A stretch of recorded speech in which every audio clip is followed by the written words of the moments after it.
everybody, and welcome back to the channel. My name's Nicole, and today we are here for my shortlist prediction video for the Women's Prize for Fiction 2023. So let's get into it.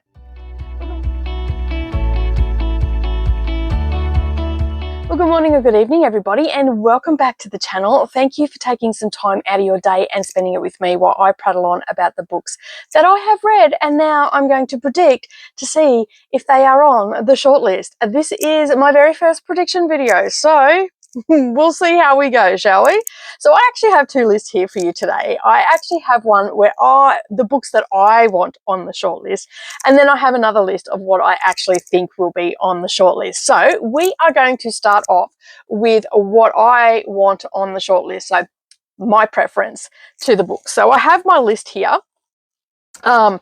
So if for those that don't know and haven't watched any of my videos before and you're new here, well, welcome to the channel for one. Thank you for clicking on this video for two. And if you haven't yet, make sure you hit the subscribe button, and then you can go back also and watch my 4 videos for the long list and what I thought of these books as I read them. So during the month of March, I actually read all 16 books. So the day after the list was announced, I basically got them all on Kindle or on Audible. And then I plowed my way through all the books, and I read them because I read the blurbs about them and whatnot. So I read them in the order that I wanted to read them with, and my last vlog was all the ones that I didn't really want to read, and that is very much reflected in the reviews of them. Okay, so they just weren't my cup of tea. So needless to say, those 4 books actually aren't on my list. All right, so as I said, I've got my list here. And I'm going to just make sure that I've got 6, because there are 6 that make the short list. Okay, so let's get into my list on what I would like to see on the short list. Okay, this is not my actual prediction. This is just what I want on the short list. So I'll be curious to see how many of the books that I actually want the list are actually on it. So anyway, if you've watched any of my reviews, if you haven't, I'll link them up down below. You can go and check them out. Grab yourself a cup of tea, maybe sit down at lunchtime, speed the videos up. They are 4 books in each video. There are 4 vlogs. Okay, so I'm going to start with my first one. My first one is The Bandit Queens, okay, by Sheena Patel. Now, if you've watched those reviews, you know that this was, I had a fun time reading this one. So the premise behind this book is that we're following the protagonist, a young Indian woman who has rumors surrounding her that she killed her husband. And subsequently, the other women in the village go to her to have her help kill their husbands, and the story just goes on from there. It has lots of humor in it, while it be dark humor and all that sort of stuff, and it has some pretty dark content in it as well. But the way that Sheena Patel has actually written this is absolutely brilliant. A lot of times, and I think I even said this in my review, a lot of times when you've got dark content like that, such as, you know, how females are treated, rape, class, all that sort of stuff, they're quite heavy topics for some people to read, but the authors managed to interject some humor into it, so it makes it a little bit easier to digest, I guess. And so basically that's why I've given this a 4 star. So this is definitely on my list. I am not going to go into too much detail because, as I said, I do have videos that you can go and watch.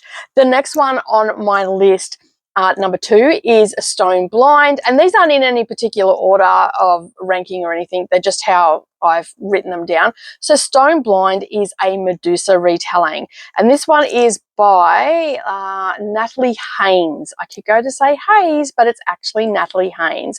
Now, I gave this a 4 star rating as well, and this is basically, it's a Medusa retelling. So basically it is telling the story of Medusa. I don't really need to say much more than that. Now, the reason that I think that this will actually get up on to like I wanted on my list is because it was just brilliantly done. And she's also I think she's actually been selected for the shortlist. I'd have to go back quite a number of years to find out which one it was, but she has actually been on the long list before, and I believe on the shortlist as well. So yeah, a Medusa retelling, 4 stars from me. I absolutely love it. Now, the next one really was a great book to read, and it was called Wandering Souls. It's by Cecile Pinn. I believe this is as a debut novel for her, but don't quote me on that. There was quite a number of debut novels on this long list as well.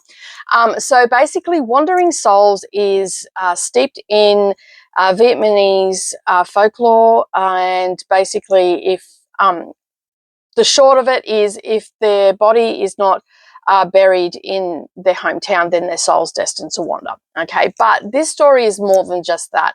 It's basically following a family in Vietnam in the late 70s, and they're basically leaving the country because of, you know, concerns and that by the government and whatnot. So the family decides to split the family in half, send the older kids off first, and then the baby and the family will follow a couple of weeks later. The kids end up going off, and then we're just following their story through being on the boat, ending up in camps, and then eventually ending up in Margaret Thatcher's England, and just the trials and tribulations that they come across and all that sort of stuff in that time.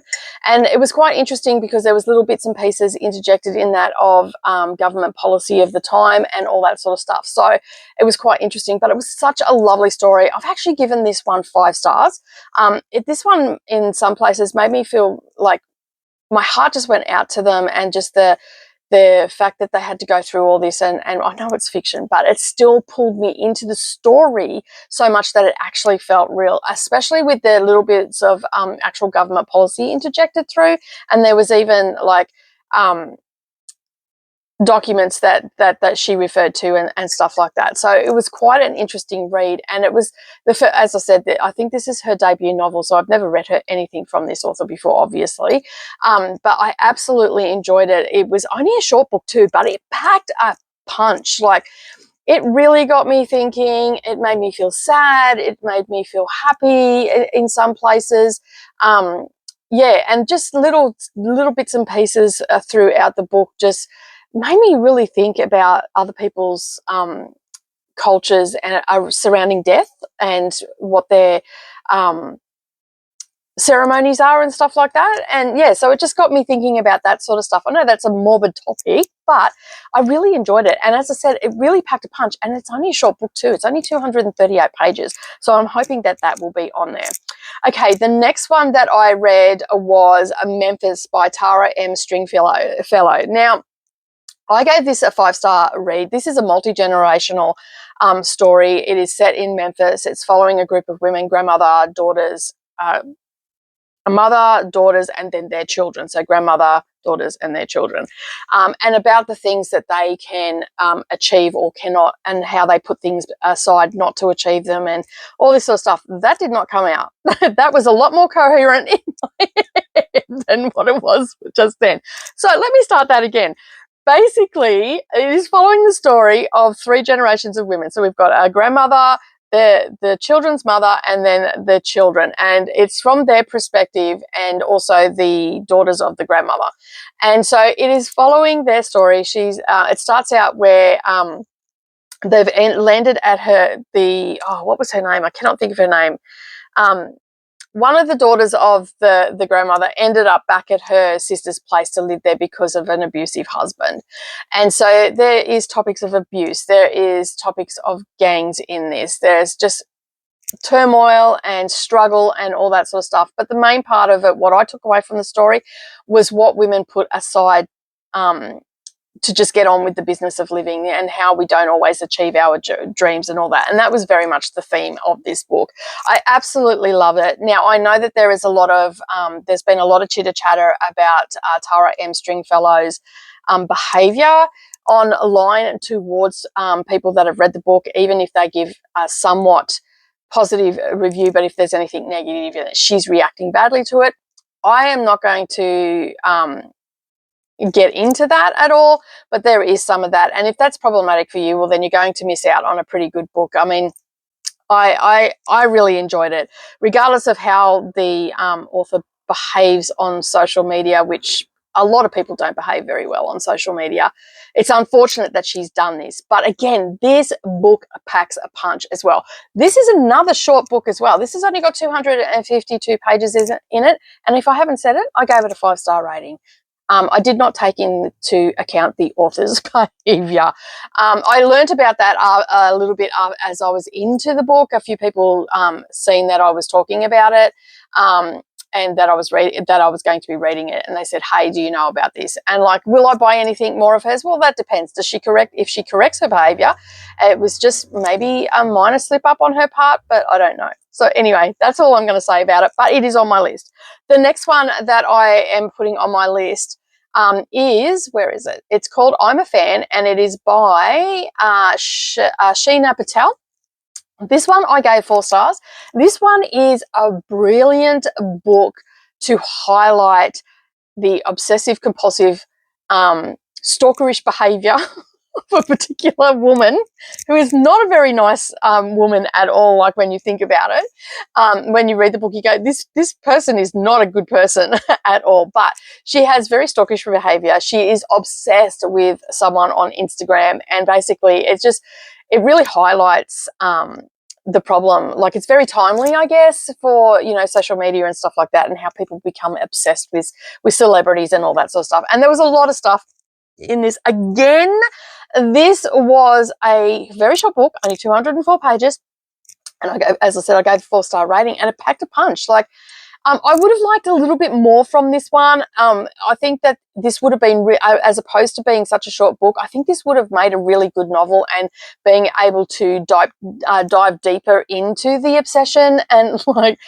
as I was reading it, it was quite interesting, because it was like, it was making me question, how far would you go?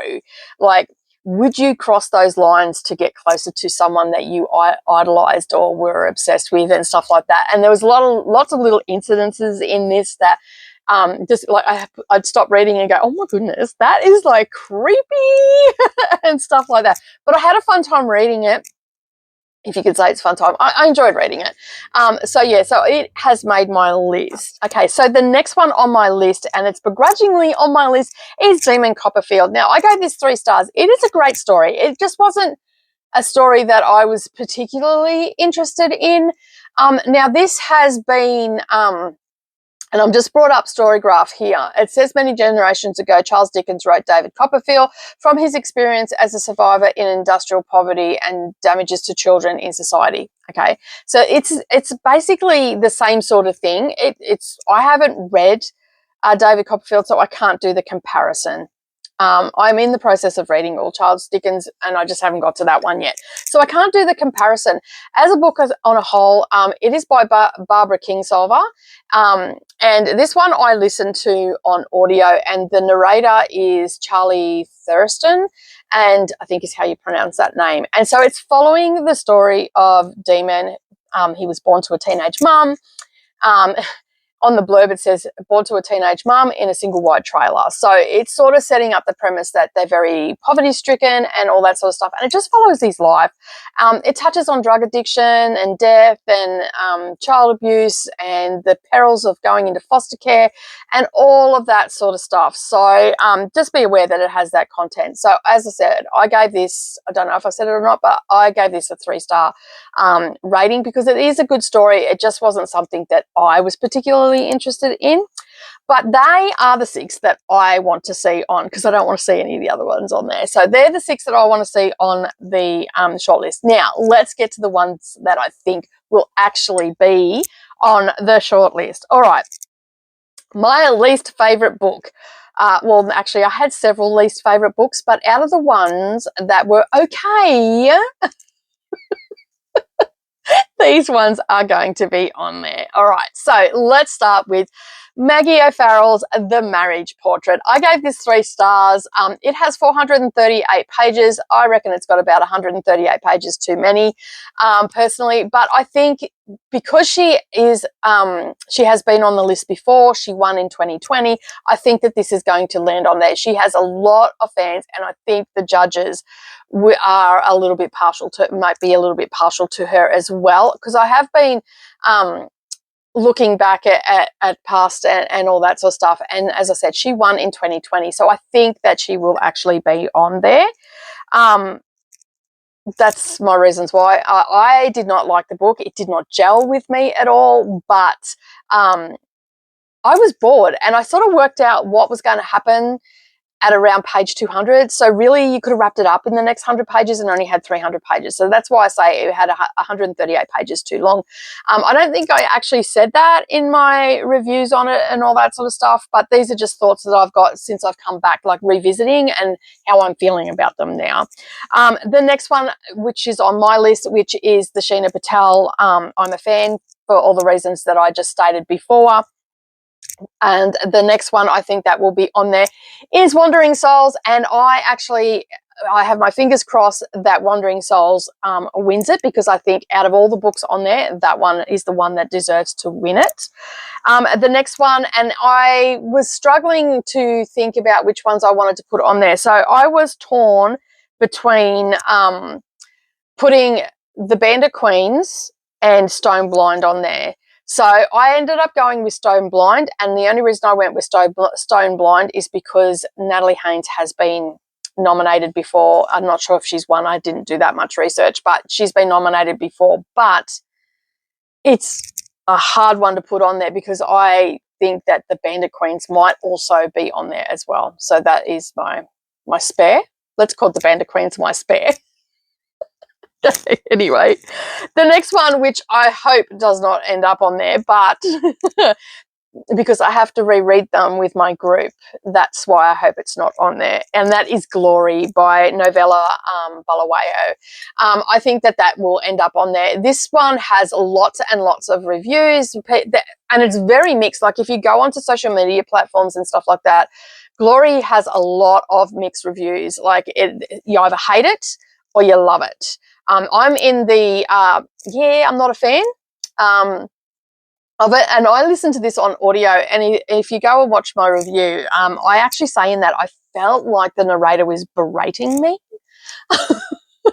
And I think that's why I didn't like it. So if this ends up on the list, I'm going to reread it, but I'm going to actually not listen to the audio. I'm actually going to read it. Now, a lot of people compare this to Animal Farm. And I've seen a lot of people say it's nothing like Animal Farm. The only comparison, like it's actually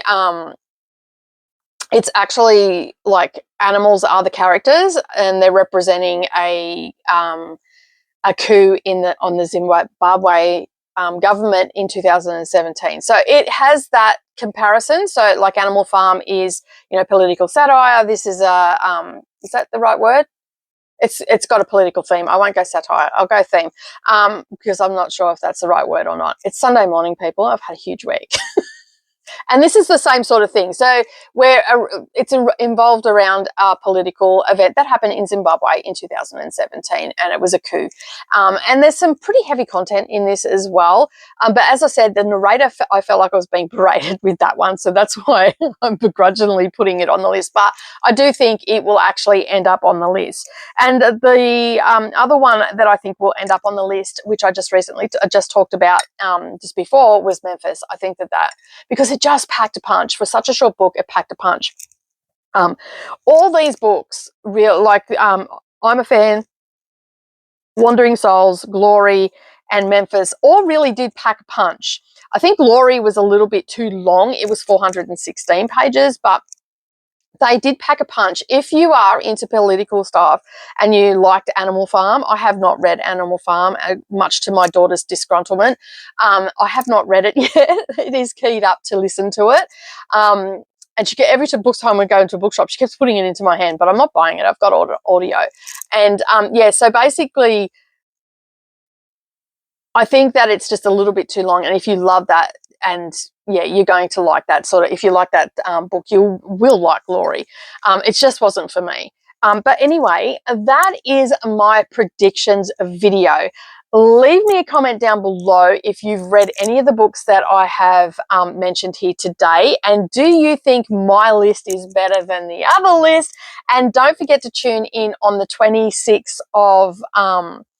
of this month, April, for the announcement of the shortlist, and I will leave a link down below to their channel so you can watch it. You might catch the live, because I'm pretty sure they do that as a live or a premiere. You might be able to catch that, or alternatively you can watch it on the replay. But I will leave the link down below. I'll also leave a link down below where you can go and watch my 4 vlogs that I did, reading vlogs where I read them and then just talked about them periodically, and sometimes I forgot to check in and stuff like that, and you'll get my thoughts on them. Yeah, also come over and join us in our Discord, because once the shortlist has been announced, we actually set them up as monthly reads throughout the month, and we will start with the winner of that, and the words are obviously escaping me. We'll start with the winner, and then we'll work our way through the rest of the list, and they won't be in any particular order or anything like that. But that is it from me today. I do hope that you enjoyed this prediction video, and thank you to everybody that has watched my vlogs and left comments and mentioned me on sprints and all that sort of stuff. I really do appreciate that. But that is it from me today. Have a wonderful day, everybody, and don't forget, keep turning those pages, and I will see you in the next video. Bye for now.